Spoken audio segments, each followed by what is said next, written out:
పాకిస్తాన్‌కి వెళ్ళినటువంటిది మన బృందమేమో ఇది సారీ అమెరికాకి వెళ్ళిన మన బృందమేమో పాకిస్తాన్ డబుల్ గేమ్సు, అమెరికా సహకరిస్తున్న తీరుని ఎండగడత స్ట్రాటజిక్‌గా మాట్లాడింది. ఆళ్ళని కన్విన్స్ చేసింది. అదే పాకిస్తాన్ ప్రతినిధి బృందం అమెరికాకి వెళ్ళి అడుక్కుంటోంది.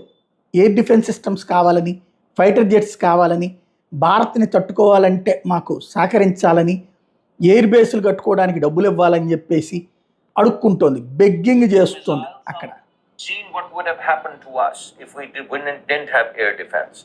We would have been rebels.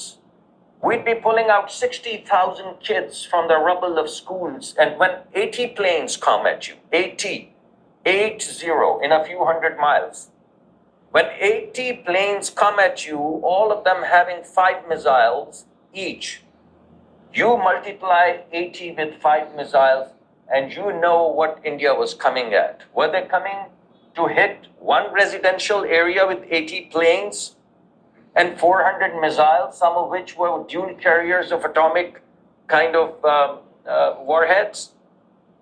So you saw what they were coming at. You saw what they came with.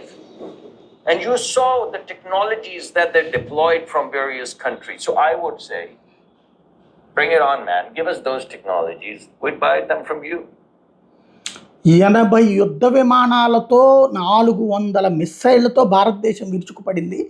మా దగ్గర ఆ శక్తి లేక మేము కుదేలైపోయాము, మీరు ఇచ్చేయండి అడుక్కుంటోందనమాట. మీరు మాకు ఆ టెక్నాలజీ అంతా ఇచ్చేసేయండి. వాళ్ళు ఎంత శక్తివంతులు అర్థం చేసుకోండి. ప్రపంచం మొత్తం మీద వాళ్ళు సేకరించుకున్న టెక్నాలజీ వాళ్ళ దగ్గర ఉందని. అది పాకిస్తాన్ బతుకు.